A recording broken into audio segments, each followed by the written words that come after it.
la ansiedad de ustedes, tengan en cuenta que hay una familia atrás, amigos, y sobre todo por respeto a Santiago, porque hasta ahora no podemos confirmar, como dijo Alejandro, si es el cuerpo de Santiago o no. O sea, hay que replantearse un poco la profesión de todos y cómo lo llevan a cabo. La ansiedad a veces le juega muy en contra y perjudicial para nosotros. Somos seres humanos. Como dice Andrea, ayer fue muy duro estar 7 u 8 horas al lado de un cuerpo, por más que estaba flotando y lo teníamos a un par de metros, tuvimos que convivir con eso, sin saber qué era lo que estaba, cómo estaba, en qué condiciones. Yo no voy a decir que es Santiago o que no lo es, porque no lo puedo identificar. Yo hasta no estar 100% seguro, no lo voy a confirmar. Más allá de que tenga algunos elementos personales. Como así también lo dijo Verónica, es muy raro que se haya encontrado ahí. Bueno, desgarrador realmente, desgarrador verlo a Sergio, que pese al doloroso momento que están viviendo desde hace 79 días, tiene todavía mucho coraje para seguir adelante. Desgarrador lo que plantean recién y que lo planteaba la doctora Verónica Heredia al inicio, ¿no? Estuvieron allí rodeando, casi velando un cuerpo, preservándolos ellos, porque no confían en nadie. Y estaba Andrea, y estaba Sergio, y estaba la doctora Verónica Heredia alrededor del cuerpo, cuidándolo, preservándolo, porque no confían en nadie. Porque en estos 79 días no le dieron la mínima posibilidad de confiar, porque no le dieron contención, porque no se acercaron, porque no tuvieron un llamado del gobierno, porque no tuvieron un llamado del gobierno. Claro, no había para hacer marketing aquí, no había para hacer marketing. Tati, buenas noches, gracias por estar, Tati, también, con esa fuerza que a ustedes las caracteriza y que han estado todo el tiempo acompañando de una forma honorable y honrosa a la familia. Un desgarrador testimonio de Sergio, Andrea, de todos, ¿no? Bueno, te imaginas, Gustavo, cómo estamos, ¿no es cierto? Doloridas, muy angustiadas y también con mucha rabia. Rabia a estos pseudos peronistas, periodistas que no hacen otra cosa que ofender y ofender a la familia y la memoria de Santiago. Esos políticos, políticas, que por más cruces que se cuelguen, están totalmente falta de caridad total, ¿no es cierto? Pero bueno, a su vez, por supuesto, acompañándolo a la mamá, a Estela, que si sabremos las madres... Claro, de dolor.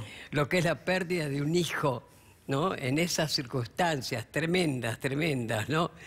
Esa palabra, desaparecidos, que nos marcó y la seguimos padeciendo, ¿no? Entonces, lo único que yo pienso que lo que uno espera es que de una vez por todas se identifique, ¿no es cierto?, a ese muchacho que encontraron allí, lo que habrá sido, ¿no?, para Sergio estar ahí, sí, justo al lado, ¿no? Tremendo. Pero hay que seguir. Nosotros, 40 años han pasado desde que empezamos, en un principio gritando aparición con vida, ¿no es cierto? 40 años y nunca bajamos los brazos, ¿no? Que es lo que hemos hablado con Sergio, con la mamá, que tuvimos el placer, cuando ahora los 2 meses, ¿no es cierto? Sí. Sergio la llevó a nuestra sede, juntas fuimos en la combi al palco, de ahí volvimos, donde justamente se encontraron con esa Virgen divina que vos le hiciste llegar, que Ricky, el padre, el cura Ricky Carrizo la bendijo, en fin, que estamos siempre acompañando, y en este caso, te imaginás, y cómo, a la familia. Ahora seguimos, Tati. Marcelo, a ver, ¿qué sensación te va quedando, más allá de lo que estás marcando, y marcabas muy bien, del encubrimiento, de lo que hay que investigar en torno a Nochetti, un factor fundamental para investigar, pero sobre cómo se movió todo el gobierno y la gendarmería en esto? Mira, yo creo que el encubrimiento del gobierno, que de movida supo que Santiago desapareció durante el procedimiento de gendarmería, te dice que es un gobierno que es capaz de cualquier cosa en función de su presentación política frente a la sociedad, pero eso se pudo perpetuar porque hubo un juez como Otranto que encubrió, no fue deficiente, encubrió, formó parte de la cobertura. El cambio de actitud de Lieral es el que empieza a generar contradicciones entre los actores del encubrimiento y el pacto de silencio que hubo hasta ahora entre Gendarmería, el gobierno y la propia justicia. Y es el que acelera las definiciones en esta materia. Yo sospecho, reitero, que casi la inevitable convocatoria de Nocetti y a partir de allí la inevitable imputación de algunos gendarmes frente a los hechos que ya quedan constatados en función de lo que hoy, por ejemplo, publicó Página 12, ponía al gobierno en la línea del encubrimiento de manera directa. Y yo creo que ahí está el problema. El otro tema es, estos tipos que son capaces de estas cosas tienen legitimidad democrática. Sepamos que una parte de la sociedad tolera este tipo de cuestiones. Tenemos una parte de la sociedad que la dictadura y toda la lucha de las madres no ha generado una toma de conciencia de lo que implica la desaparición forzada de una persona. ¿Tolera también las declaraciones de Carrió, crees? Yo creo que es una persona que no le sube agua al tanque. La verdad, no me parece una persona normal. Me parece que puede decir cualquier cosa dependiendo de la hora del día y el estado de ánimo que tenga. La verdad que es poco serio. La actitud del gobierno... Bueno, pero la vota el 50% del electorado de la ciudad de Buenos Aires. Es una constatación de lo que estoy diciendo. Evidentemente estos son temas que a un sector de la sociedad no le interesan y además cuando le interesan... Preocupantemente amplio. Lo apoya. Preocupantemente amplio. Pero sepamos que ese es el escenario que nosotros tenemos. Porque lo que está haciendo Cambiemos con este caso muestra claramente ese tipo de cuestiones. Lo que está haciendo es ganar tiempo. Yo creo que lo que están en la administración de la crisis del día a día es ganar tiempo. Bueno, así que... hoy, Gato, hablando de ganar tiempo y de especular políticamente, hoy un montón de amigos me dijeron que recibieron llamadas telefónicas para ver si iban a cambiar su voto. Sí, estuvieron haciendo encuestas hoy. IBRs, como le llaman a la encuesta telefónica, preguntando si uno iba a cambiar su voto frente al caso Santiago Maldonado. Pero porque lo dijo Carrió, porque hay que cuidar a un gobierno que lo hizo aparecer. Van a capitalizar eso, lamentablemente. Pero sí, como decía antes, ¿no? Digo, yo... El Estado hizo poco acá, ¿no? En el último mes y medio me hice un gran lector de Clarín, ¿no? Hoy Clarín la nota planteaba de que como apareció este cuerpo en el centro o muy cercano a la comunidad mapuche, no lo pudieron haber plantado. Si Clarín dice eso es porque lo plantaron. Sí, claramente hay que hacer una lectura apropiada del tema. ¿Qué es la vocería del gobierno? Ellos construyen el relato. A ver, la gente cree lo que quiere. Total. Lo que hacen estos actores políticos es ponerle interpretación y conceptos a lo que vos querés creer. Y esto es lo que está haciendo el gobierno. Total.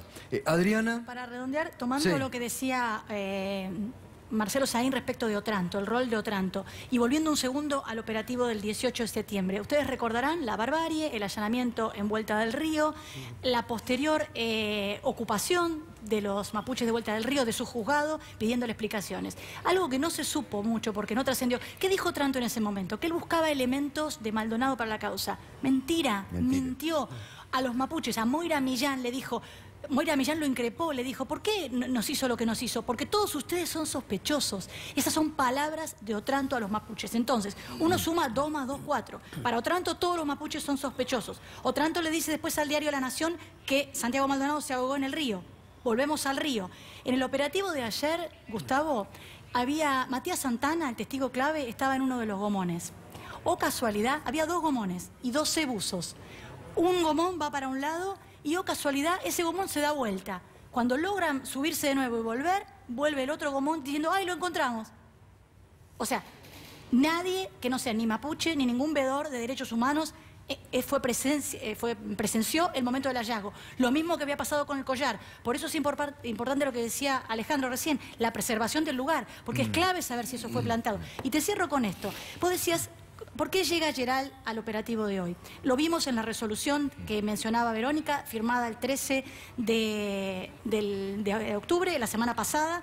Es verdad, él habla del prefecto Ruata. ¿Sabés quién es Ruata? El que encabezó todos los operativos de rastrillaje de prefectura anteriores. Ruata dice de buenas a primeras, bueno, dadas las características irregulares y las ramas, es conveniente volver a hacer el operativo. En realidad, la Procubín ya lo había pedido hace mucho. Sí, lo habían pedido hace mucho. Claro. Y Otranto no les había dado bolilla. Exacto. Entonces uno podría deducir, bueno, a ver, la Procubín se lo pide, se lo está diciendo un prefecto, hagámoslo. Pero ¿a quién le pide los perros? A Cané. O sea, Otranto, que armó una resolución donde dice hay que preservar todo, no vamos a usar armas, hay muchos intereses en juego. Es muy interesante, la resolución la pusimos casi completa en página 12. Sin embargo, al momento de pedir los perros, se los pide nada menos que a Gonzalo Canea, al Poder Ejecutivo. Es decir, independientemente de todo, Abruz no pudo pasar ayer, ¿eh? No. Pero siguen estando. Gustavo, permíteme, es muy importante la denuncia de Miriam Bregman, porque lo que está diciendo Miriam, más allá de la coyuntura del caso, hay espionaje ilegal por parte de estructuras de seguridad, y en este caso puntual Gendarmería. La central de reunión de información de Gendarmería de Neuquén tenía un reservorio de fotos que acreditaban lo que el gobierno negó de movida, o sea que el gobierno sabía y mintió premeditadamente, y además tenía el entrecruzamiento de información de Nocetti con relación a un eventual encubrimiento, porque Nocetti le avisa a la Gendarmería de que iban a secuestrar las camionetas que las tengan preparadas. Claro. Con lo cual, inevitablemente decía, ahí tenemos centros operacionales. La Policía de Seguridad Aeroportuaria formó parte de la entente de inteligencia ilegal sobre la comunidad mapuche desde el año pasado, dirigido por Nocetti. Bueno, Adriana, muchas gracias. Gracias por toda la información que nos has aportado durante este día. ¿Tati? Gustavo, sí. Además, cómo miente desde el principio el gobierno, ¿no? Además, la hipocresía cuando salía, ofrecemos tanto dinero para aquel que quiera aportar algún dato. Ellos son los responsables, ellos lo saben. Mirá, sin ir más lejos, Abruz jamás se acercó a la familia. Justo ayer se le ocurrió ir para acompañar a la familia. Eso es una ofensa, es una mentira permanente. Es una provocación, Tati. Por eso te digo, así que realmente es lamentable. Se sabe, los responsables es el gobierno, pero eso ya se sabe. Pero no solamente hubo estas declaraciones muy ofensivas de la doctora Elisa Carrió. Miren lo que dice uno de los principales voceros hoy comunicacionales en los medios, que es el aspirante a diputado Fernando Iglesias, a través de Twitter, que dijo: Fernando Iglesias, esto se logró luego de un extenso diálogo con la comunidad que ocupa el lugar, con respeto mutuo a las decisiones. Geral está demente. Uno de los voceros de Cambiemos principal, que fue electo para ponerlo por el presidente Macri en la lista porque le gusta cómo defiende al gobierno en los medios, Fernando Iglesias, dice que el juez que encontró el cuerpo y que está moviendo la causa está demente. Estas son las expresiones que dicen desde el gobierno. Las expresiones de Carrió, del 20% en Chile, de Walt Disney, de que ella tiene información, de que lo tenía la RAM, y ahora esto, Fernando Iglesias descalificando al juez de la causa, que dice que está Geral demente porque justamente fue a hablar con los mapuches, todo lo que no hizo Otranto, como bien decía Adriana Mella recién. El otro juez atacaba a la comunidad, formaba parte de esa entente para diabolizar, para estigmatizar a la comunidad mapuche. Este juez que empieza a mover la causa, tal vez están preocupados por lo que pueda decir este juez, ¿no? Gato, si mal no recuerdo, candidato que muy probablemente sea diputado, no quiere dialogar ni establecer ninguna clase de conversación con los mapuches, pero sí quería tener una conversación con los kelpers sobre la soberanía de Malvinas. Exactamente. No sé si lo recuerdan. Sí, lo recordamos. Los intelectuales que habían conformado en su momento esa opinión. Vaya intelectual. Sí. Bueno, a ver qué más dijo en otro tuit.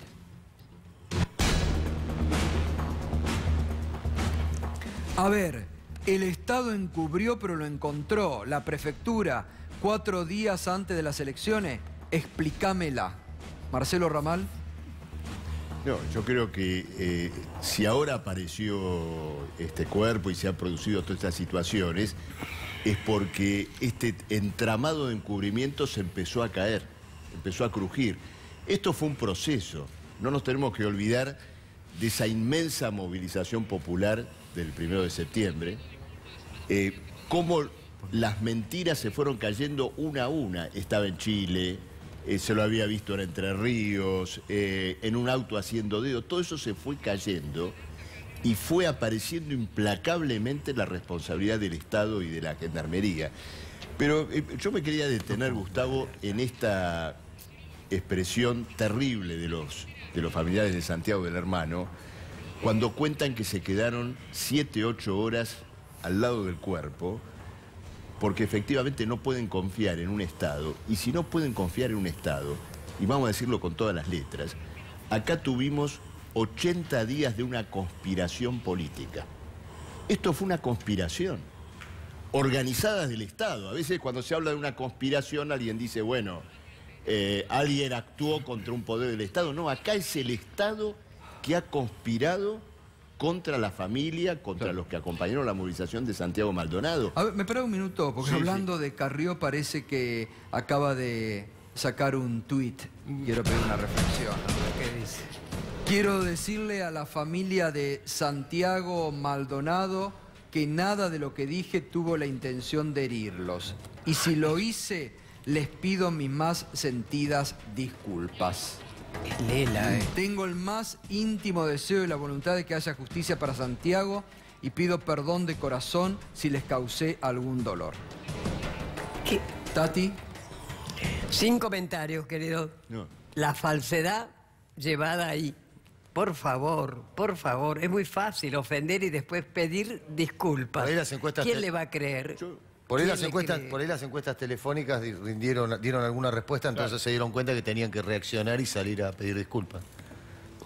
Decía eso, ¿no? Que no sé quién le puede creer a una persona que incluso por ahí inventa, injuria, no tiene pruebas, y en este caso, por favor, ofender, y de qué manera ofendido a la memoria de Santiago, ¿viste? No es creíble para nada. El que le cree, allá él. Marcelo. Ahora, Gustavo, no, tengamos... Vos que tuviste... Sí, sí, yo... Vos desencadenaste, ¿no? Estas seguidillas de declaraciones que realmente ofendieron y que han creado esto del 20% en Chile, de que le iban a tener que pedir perdón, del RAM, todos mentiras. Claro, yo en Todas realidad, mentiras. Claro, yo en realidad lo que le reproché inicialmente fue el silencio de ella. 40 días sin abrir la boca, habiendo sido inclusive la candidata más votada en la ciudad de Buenos Aires. Pero, a ver, sobre estas declaraciones de Carrió, yo descreo que se traten simplemente de exabruptos, de cosas que se le escaparon. Ojo, ella repitió en su barbarie el libreto del gobierno. Primero dijo que este tema de que estaba en Chile, ya lo habíamos escuchado un tiempo antes por parte del gobierno, aunque luego se descartó. Después dijo que todos los días desaparecía una persona. Esto ya se lo habíamos escuchado a Patricia Bullrich. Es decir que de una manera desmañada, digamos que alguno piensa que puede ser un exabrupto personal, ella siguió la línea política del gobierno. Digo esto para que no pensemos que estemos simplemente ante un papelón personal, ante alguien que de pronto se desmadra. No, no, no. Es la expresión más contundente de la posición del gobierno sobre...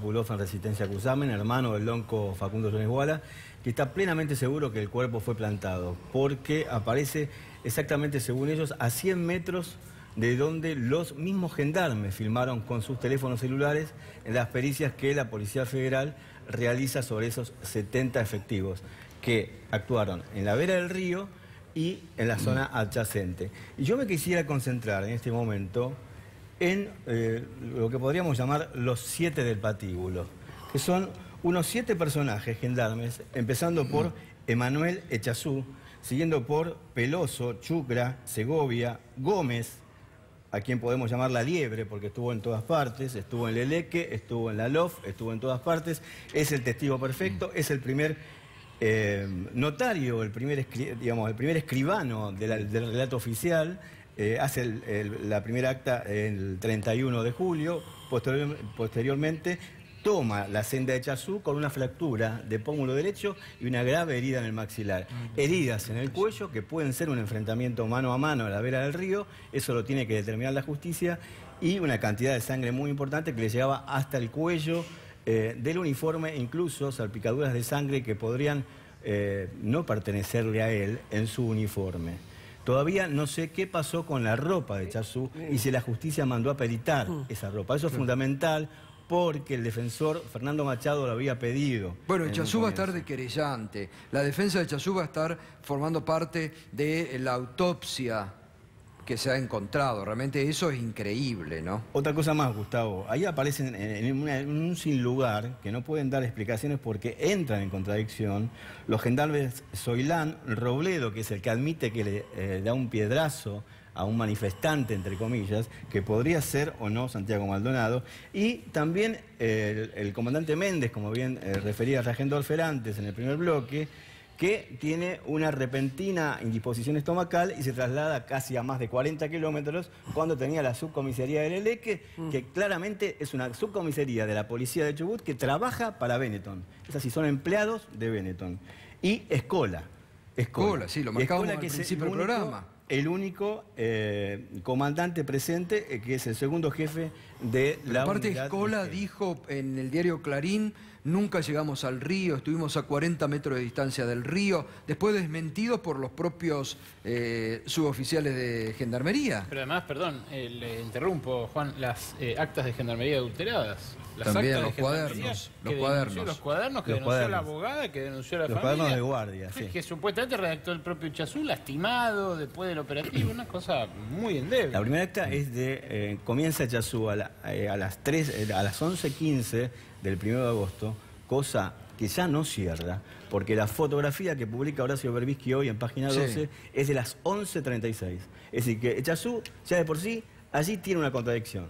¿Cómo puede comenzar un acta a las 11:15 cuando a las 11:36 la fotografía... A ver si podemos poner la fotografía de página 12, la producción, no esta, la de página 12. Esa fotografía que muestra Santiago Maldonado a la izquierda de la casilla fue tomada poco después de las 11:30 de la mañana del 1 de agosto. Es decir, que Santiago Maldonado desaparece desde ese momento hasta una franja horaria que podría ser hasta las 12:30 del mediodía.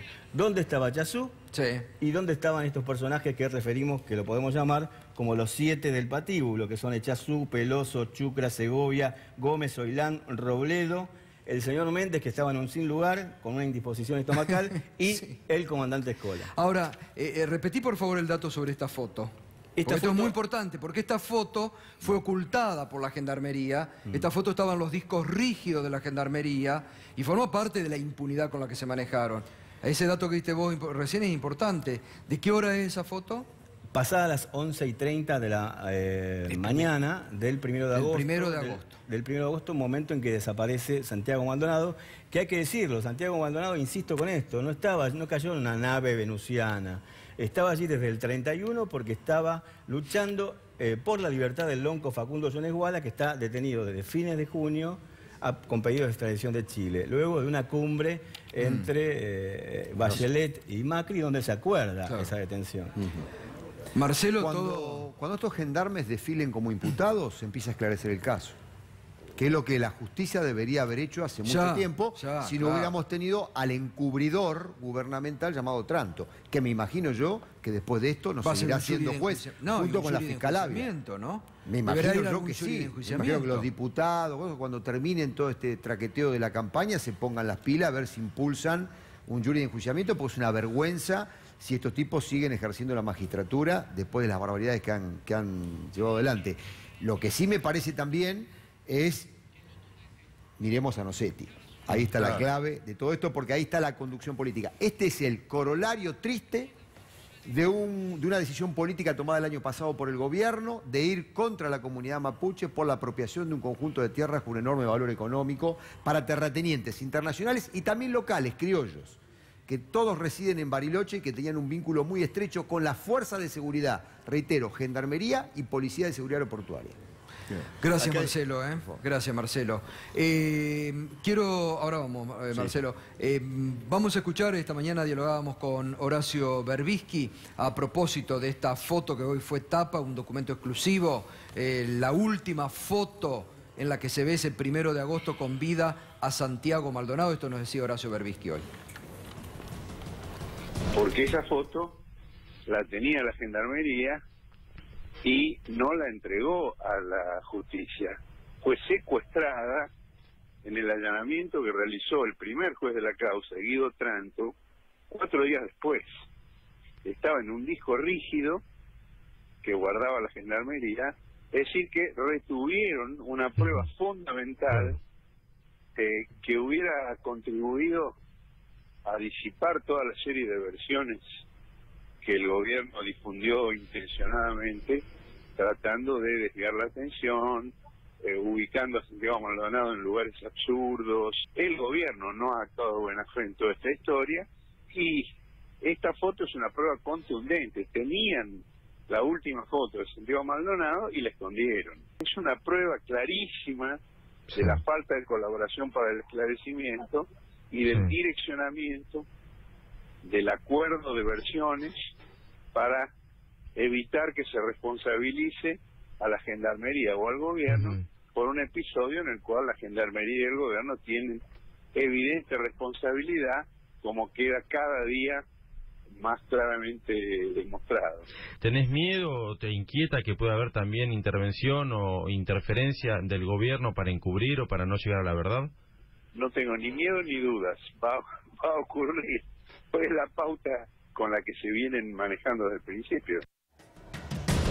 Bueno, categórico Horacio Berbisky, ¿no?, sobre esta última foto, un testimonio realmente impactante que publica hoy Diario Página 12 y que también un poco señala lo que venía marcando Marcelo Saín, esta larga cadena de encubrimientos a Gendarmería que sí o sí, y a funcionarios del Gobierno Nacional, que sí o sí va a tener que investigar la justicia. No, nos decía Miriam Bregman antes que el fiscal Gerardo Policita es el que tiene las actuaciones. Fiscal Gerardo Policita, muy activo durante todo este tiempo, suponemos que rápidamente, como en otras causas, le va a dar curso para que se investigue en profundidad este encubrimiento. Marcelo, ¿vos querías decir algo? No, lo siguiente, este tema de los gendarmes, ¿no es cierto?, que empiezan a ser imputados, lo cual es un resultado de que se cae el encubrimiento, tenemos que tener cuidado, sin embargo, con un elemento. El gobierno ya está manejando un plan B, que tiene que ver con lo siguiente: inculpar o dejar que se inculpen un puñado de gendarmes y presentar esto como un exceso, como algo, ¿no es cierto?, que se le escapó a alguien. Tati debe recordar cuando cantábamos en las marchas, no hubo errores, no hubo excesos. Acá si hubo gendarmes que actuaron de esta manera, es porque hubo una directiva política del Ministerio de Seguridad, de Nossetti y de Patricia Bullrich. El marco en el cual actuaron los gendarmes es el de esa orden represiva enmarcada. Sí, Marcelo, pero una cosa es lo que vos estás diciendo, que yo comparto, pero después está el encubrimiento, que es lo que ocurrió después. El encubrimiento, digo, es imposible de no... El encubrimiento era el plan A. Claro. El encubrimiento era el plan A, es decir, que todo quede completamente tapado. Ahora, ¿cuál es el plan B? Dejar que inculpen... Pero hay que avanzar sobre la causa de encubrimiento, digamos, porque esto no puede quedar... Ahora, quiero decirte una cosa más. Para que el hilo conductor de la justicia progresara, se tuvo que ir Otranto. Para que las responsabilidades políticas avancen, se tiene que ir Patricia Bullrich. Sí. Anoche, bueno, algunas fuerzas políticas han pedido ya la renuncia de Patricia Bullrich. Se tiene que ir. Con esto que señala Berbisky acá, donde estamos viendo cómo, ¿no es cierto?, se conspiró, insisto, para ocultar pruebas, guardarlas. Es evidente que incluso para este juez va a ser complejo avanzar con Bullrich y Nossetti blindando absolutamente la información de una operación que los tiene a ellos como responsables. Y por eso la defensa de Carrió, porque Carrió también otra de las cosas que hizo fue defenderla, decir que es trabajadora, por supuesto, que comete algunas torpezas, pero que tiene una voluntad y una fortaleza y trabaja mucho. Sí, Tati.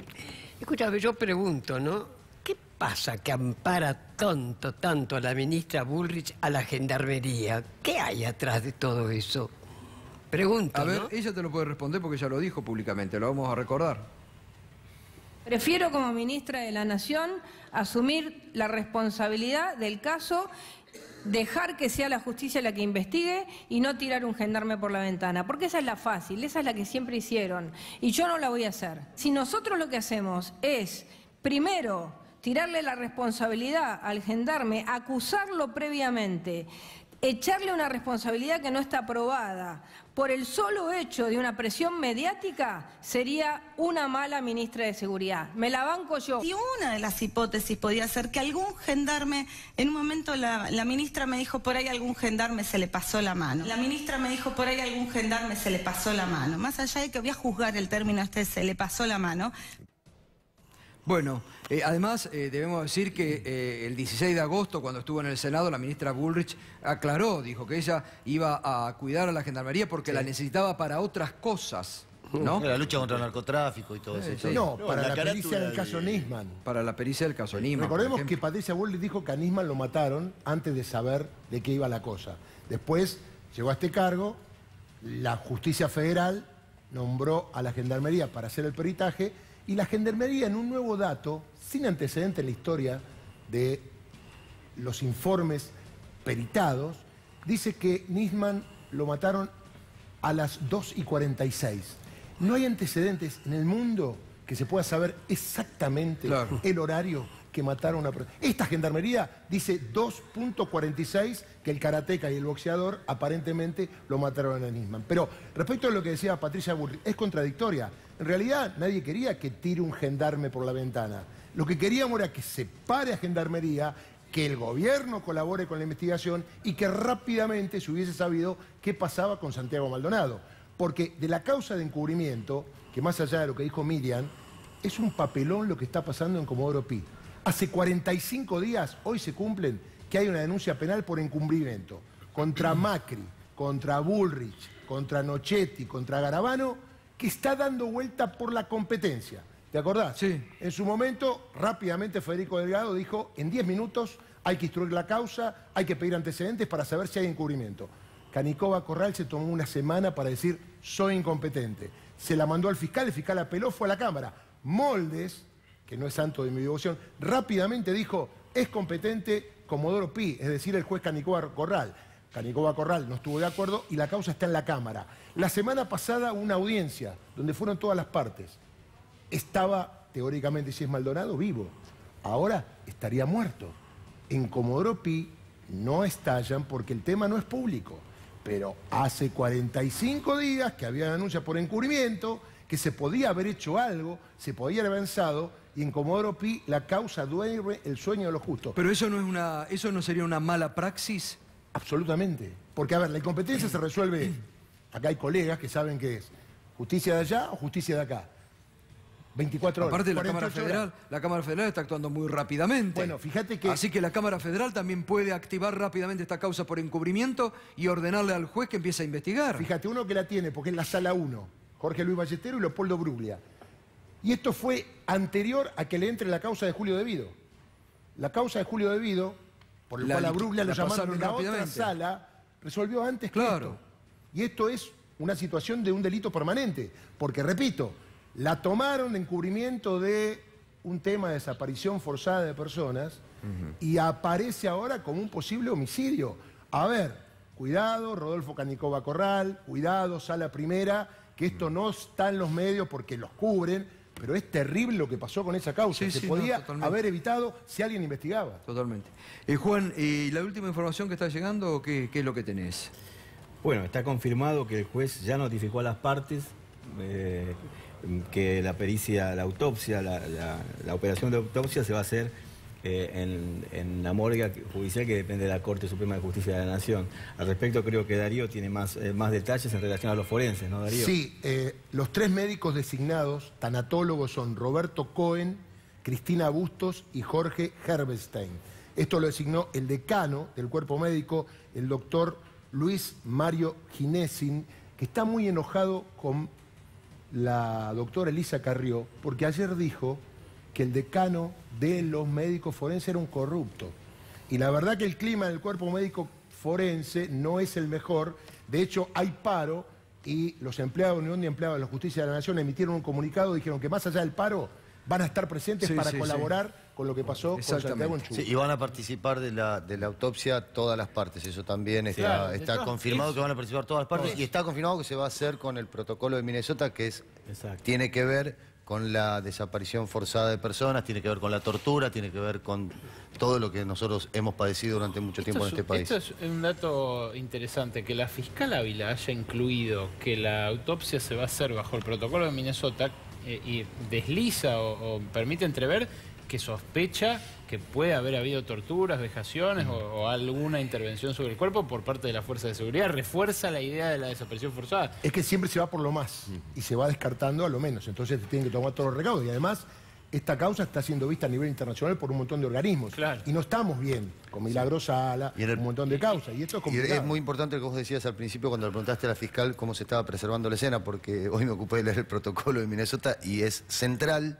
la escena donde se encuentra el cadáver. Bueno, central. No han transcedido fotos de la escena, eso es fundamental, porque el levantamiento del cuerpo es muy importante. Pero dijo hoy estuvo el perito de parte de la familia. abogada Verónica Heredia que ellos sacaron fotos del lugar justamente y estuvieron allí prácticamente rodeando el cuerpo en todo momento. Igual, si es cierto que lo están custodiando solo los mapuches, no es serio, ¿no? No es serio, francamente eso no es serio. Ese detalle, más allá del respeto por la comunidad. Por la comunidad, no es serio. No se le puede cargar esa mochila. No se le puede cargar esa mochila. No se le puede cargar esa mochila. Como hay que filmar la autopsia, ¿eh? El cuerpo, perdón, Darío, el cuerpo se veía desde una loma pasando lo que es el trazado de la trochita. Se veía desde allí, estaba a orillas del río. Es decir, lo confirma la abogada Heredia, lo confirmó incluso ayer. A mí me contaron los testigos, porque hubo 3 testigos de la comunidad mapuche que estuvieron allí, Soraya Maiconio, Fernando Jones Guala y el testigo clave Matías Santana, que bien contaba Adriana que subió a uno de los botes. Y también Sergio Maldonado, su mujer Andrea y la abogada Heredia, además de Mabel Sánchez y de Julio Saquero de la PDH local. Lo que vieron allí, Sergio Maldonado se subió a una loma a esa altura de la pull-off y vio el cuerpo a unos metros.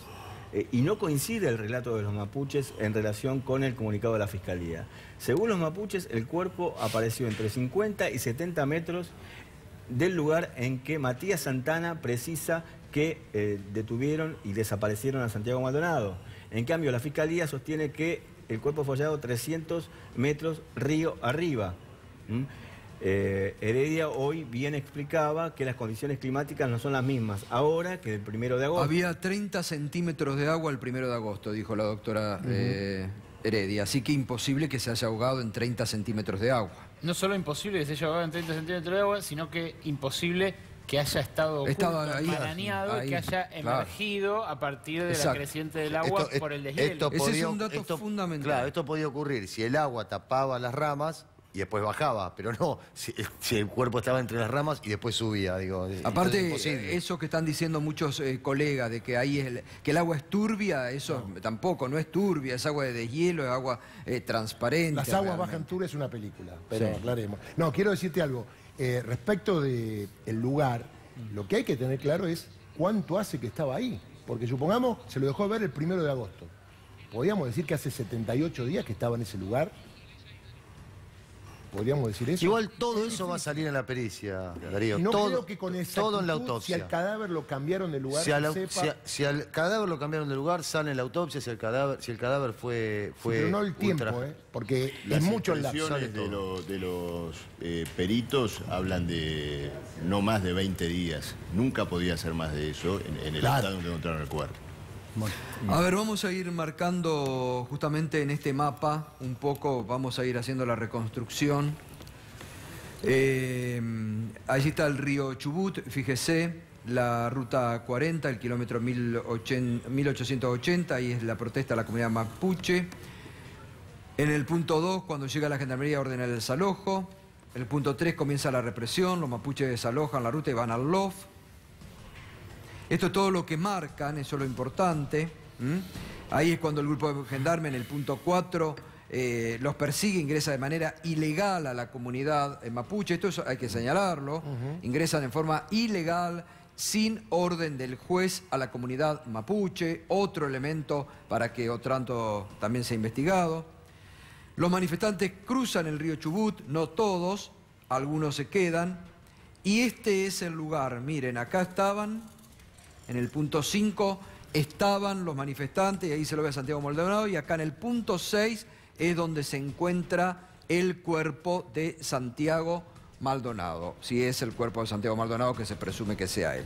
Él, digamos, aguas arriba, imposible que el cuerpo haya ido aguas arriba.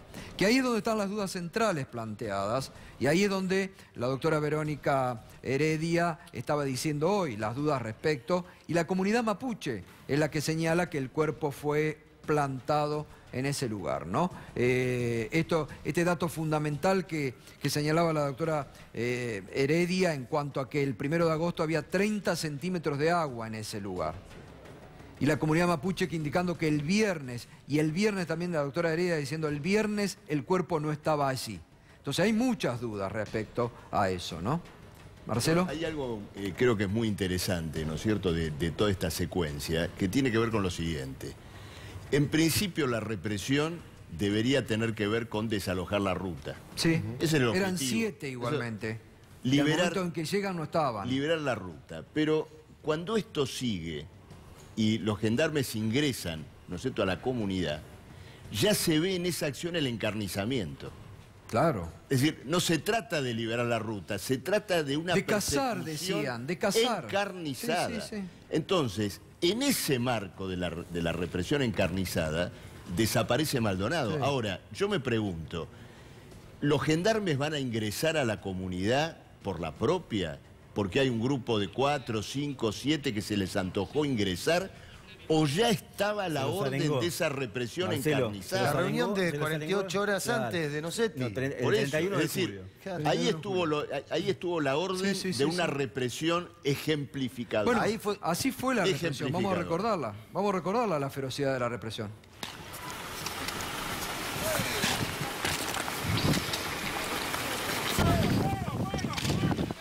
Vamos, señores, avancen.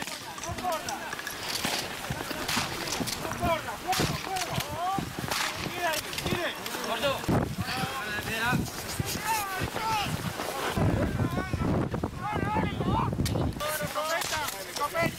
Ahí se ve clarito cómo avanzan y en la ruta no hay nadie.